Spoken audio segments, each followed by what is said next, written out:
Good morning, children. Today we will start with the second part of our chapter number 16, climate. And in the previous video we have studied about the rotation and the revolution of the earth, which causes day and night and seasonal changes. Now, continuing with that, we will study about the variations in the climate of India. Now, I told you India is such a vast country and different seasons occur. And at the same time also we will see the variations. बहुत ज़्यादा changes दिखती रहती हैं हमारे climatic conditions in India में. There are many variations in the climate of India. Now South India has a peninsular shape. You know कि हमारा जो ये South India है, that has got a peninsular shape. Peninsula means what? On the three sides we have got water. Okay, and it experiences moderate maritime climate. Okay. Now, what is known as maritime climate? Because of the seas and the oceans on the three sides, this South India faces maritime climate, or we can say the moderate climate. Moderate maritime is what? जहाँ पे बहुत ज़्यादा ठंडी नहीं होती है या बहुत ज़्यादा गर्मी नहीं होती है. होगा, आई एम नॉट सेइंग कि ठंडी गर्मी नहीं होती, ऐसा नहीं, बट बहुत एक्सट्रीम ठंडी भी नहीं होगी, एक्सट्रीम गर्मी भी नहीं होगी. Now what is the reason for that? I told you, because of this water that is on the three sides of India, on the water on the three sides of peninsular India. Water की क्या खासियत होती है कि पानी जल्दी गर्म भी नहीं होता है, ना ही पानी जल्दी ठंडा होता है, isn't it? उसको गर्म होने में भी बहुत ज़्यादा टाइम लगता है और ठंडे होने में भी बहुत ज़्यादा टाइम लगता है.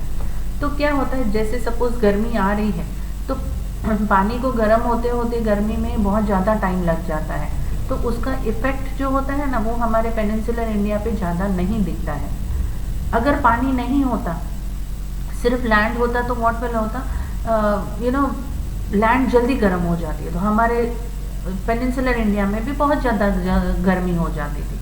बट पानी है, उसका इफ़ेक्ट बहुत ज़्यादा है हमारे पेनिनसुलर इंडिया पे, तो पानी जल्दी गर्म नहीं होता है. So because of that, this peninsular India हमारा that faces maritime climate और moderate climate, न ज़्यादा गर्मी न ज़्यादा ठंडी. Now here North India में we don't have seas and the oceans anywhere around it covering it, isn't it? So our North India is very far away from sea, and so it experiences continental climate. Isn't continental means what? Land climate जिसको बोलते हैं हम. Continental is बहुत ज़्यादा ठंडी, बहुत ज़्यादा गर्मी. यहाँ पे कोई पानी का इफेक्ट नहीं है. लैंड का क्या खासियत होती है? जल्दी गर्म हो जाएगी और जल्दी ठंडी भी हो जाती है. तो जब गर्म होती है ना, तो बहुत ज़्यादा गर्म हो जाती है. ठंडी होगी, जल्दी ठंडी हो जाती है और बहुत ज़्यादा ठंडी हो जाती है. So that is known as what? Continental climate. Now another thing is that the Tropic of Cancer passes from the middle of India. You know, यहाँ पे 23.5 डिग्री पे हमारा पूरा Tropic of Cancer पास हो रहा है. That divides India into two parts.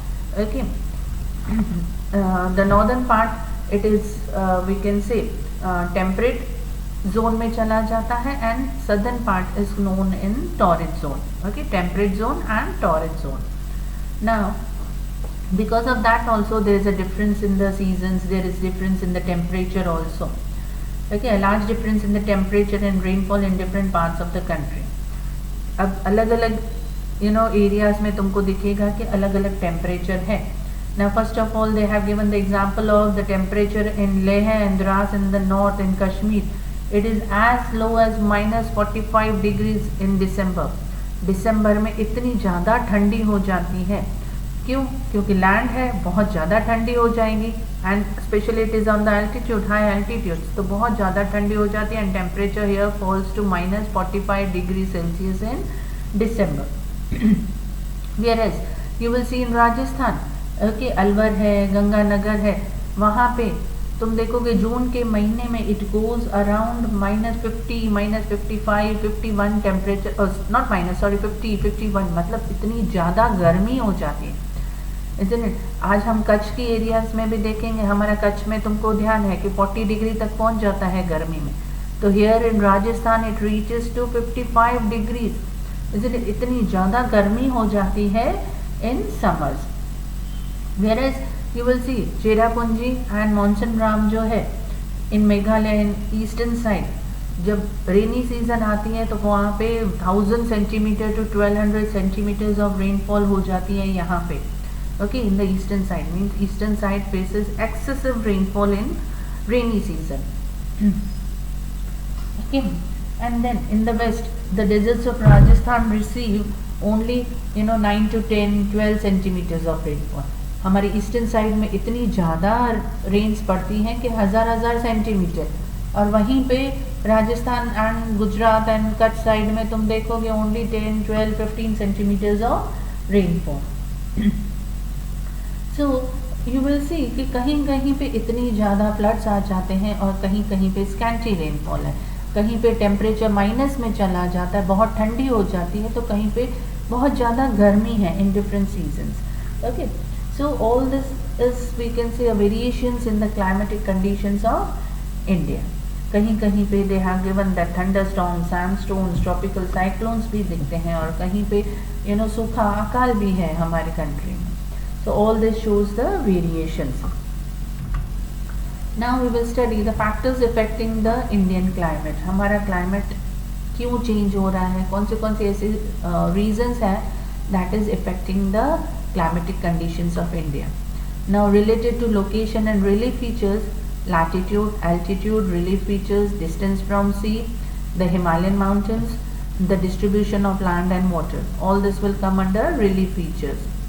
And here related to air pressure and wind, surface pressure and wind, upper air circulation and western cyclones. Okay, so we will study few of these points that are given in your textbook one by one. Now the first one is latitude.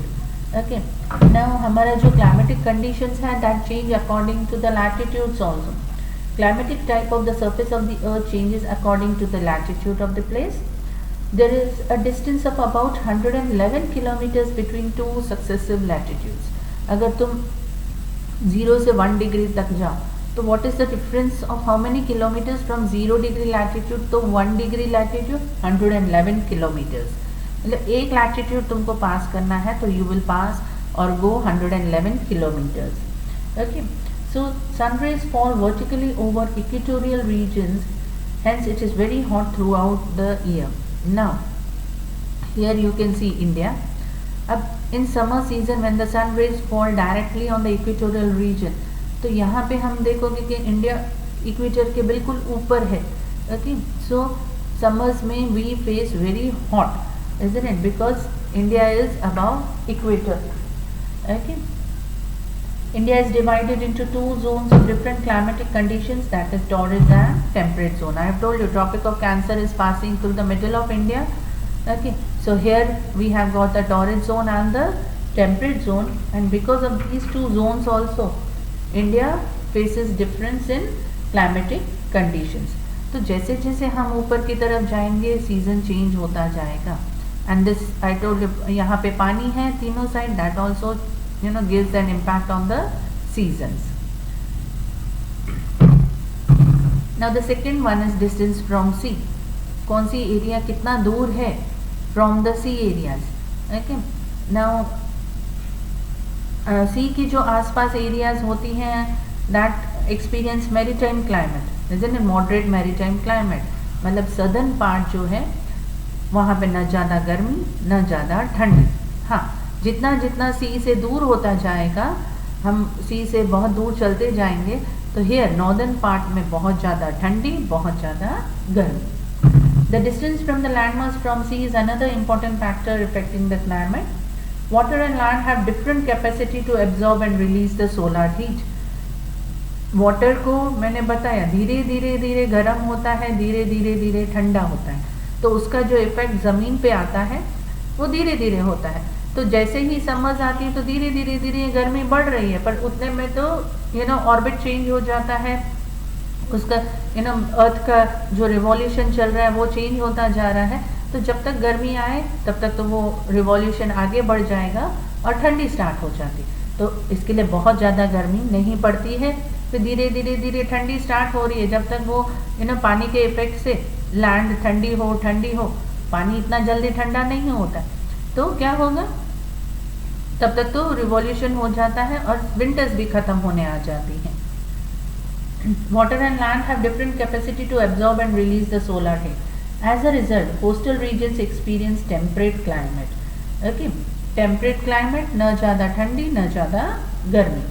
While the climate becomes continental in the interior places away from the sea coast. जैसे जैसे हम दूर जाएंगे तो this areas experience continental climate. Continental means बहुत ज़्यादा गर्मी, बहुत ज़्यादा ठंडी. Now the climate of Mumbai in India is temperate. You will see Mumbai here, it is near the seashore, so it will experience temperate climate, not so hot, not so cold. Okay, as it is near the sea coast. Whereas if you go towards the places like Nagpur or Delhi, Nagpur भी यहीं पे है in the center, Maharashtra के nearly there. So as you go towards Nagpur and Delhi, which are in the central part of India, away from sea coast, so they experience, we can say very hot and very cold. They experience continental climate. Now the third point is altitude. Altitude means what? Height. जितना हम ऊपर की तरफ जाएंगे उतना temperature decrease होता जाता है, कम होता जाता है. See, temperature decreases from low to high altitude. नीचे से लो से ऊपर की तरफ जाओगे तो टेम्परेचर कम होता जाता है. एज यू नो, आज तुम पहाड़ चढ़ते जाओगे या ऊपर की तरफ जाओगे, कोई भी सीढ़ी चढ़ रहे हो, बड़ी ऊपर प्लेस पे जा रहे हो, तो यू विल एक्सपीरियंस व्हाट, ठंडे होती जाती है, टेम्परेचर कम होता जाता है. As we go higher in the atmosphere from sea level, air pressure and air temperature decreases, while higher relief gets more rain. ऊपर की तरफ जाओगे तो बारिश भी ज़्यादा होती है. Due to the high altitude the Himalayan peaks remain snow covered throughout the year. Now you know here we have got the Himalayas में भी तुम ऊपर जाओगे ऊपर तो वहाँ पे टेम्परेचर कम होता जाता है, ठंड बढ़ती जाती है और बारिश भी ज़्यादा होती है. बट जैसे ही बारिश होती है, ठंड है बहुत, तो इट इज़ कवर्ड इनटू और change into snow because of the low temperature. Okay, moist air cools down when it rises and gives rain. With increasing altitude of the mountains in Meghalaya, the rainfall increases, isn't it? जहाँ पे higher altitudes हैं वहाँ पे ठंड ज़्यादा है. Okay. In general, air temperature decreases at 1 degree Celsius for the ascent of 165 meters. Suppose 165 metres ऊपर जाओगे तो 1 डिग्री टेम्परेचर कम हो जाएगा, और 165 चढ़ोगे तो और 1 डिग्री कम होगा. Again 165 we can say metres और ऊपर जाओगे तो 1 डिग्री कम होता जाता है.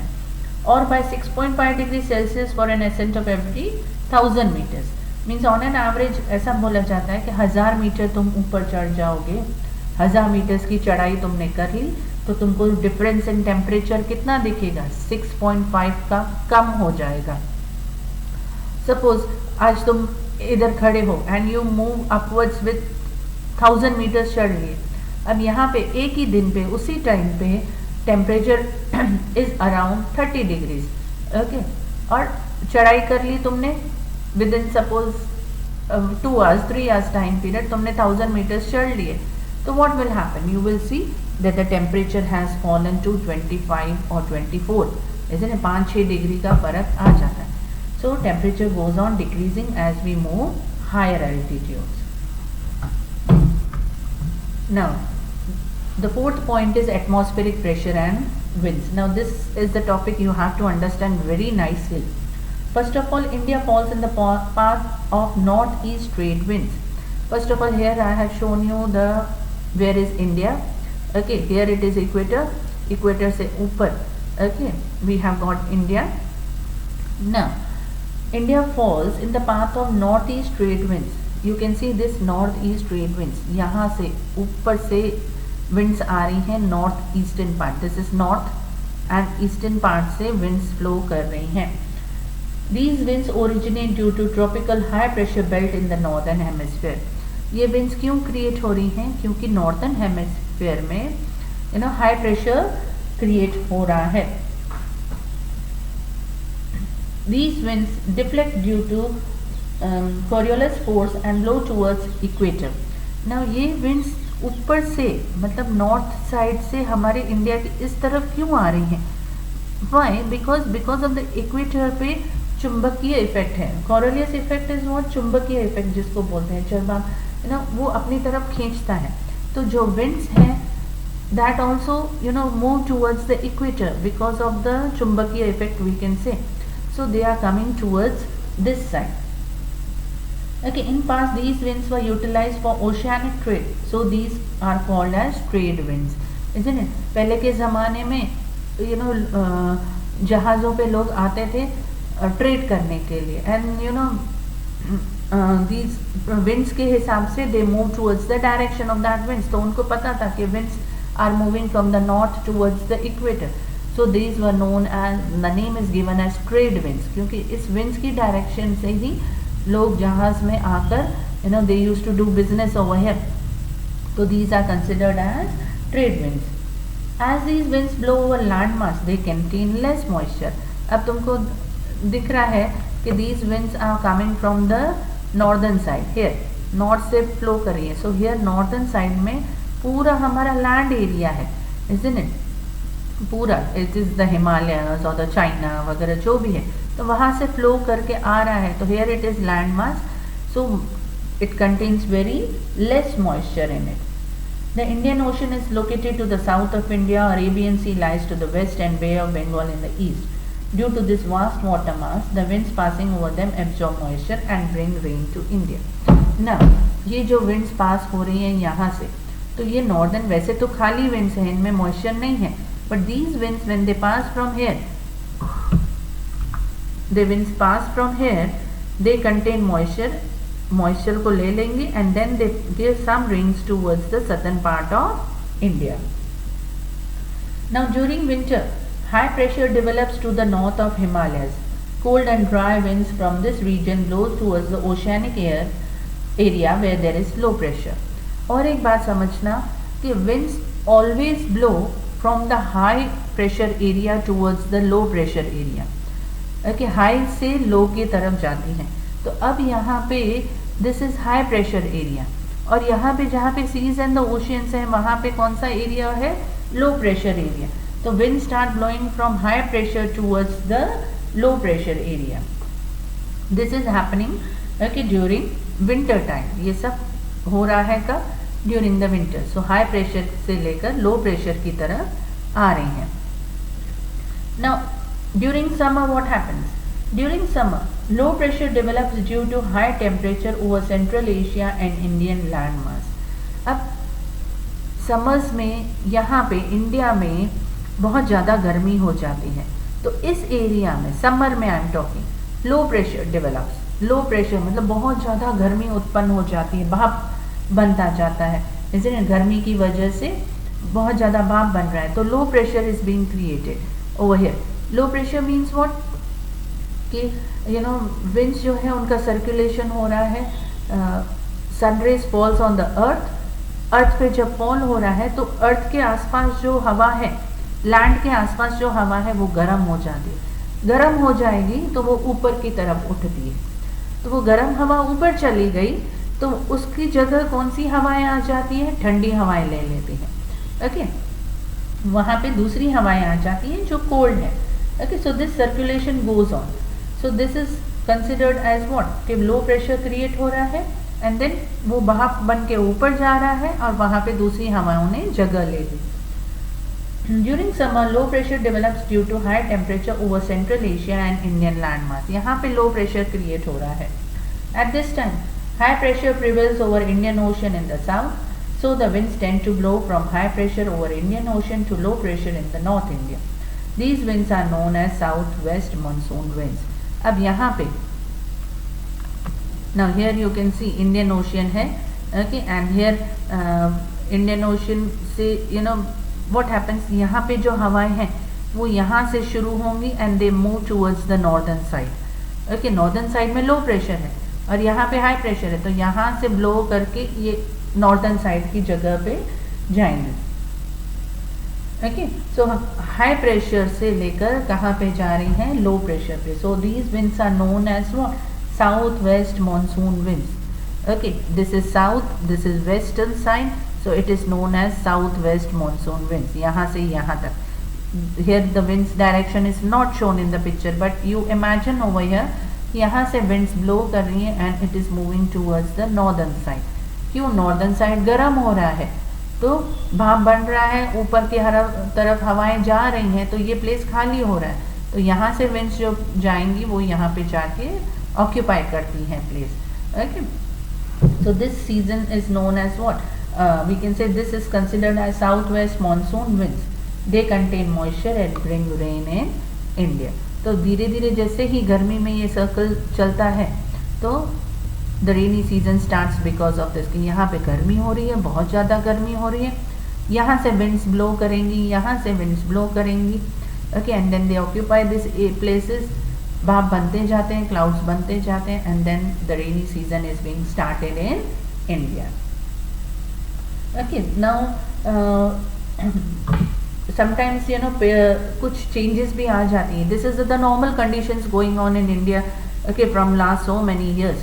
बट कभी कभार कुछ चेंजेस दिख जाती हैं, जैसे कभी तुम देखोगे साइक्लोन्स आ जाते हैं, कभी यू नो फ्लड्स आ जाते हैं, कुछ हो जाता है. तो समवॉट ऐसा नहीं है कि जो सेम चलता आ रहा है उसमें कुछ चेंज नहीं होगा. Changes are being there some in some of the years.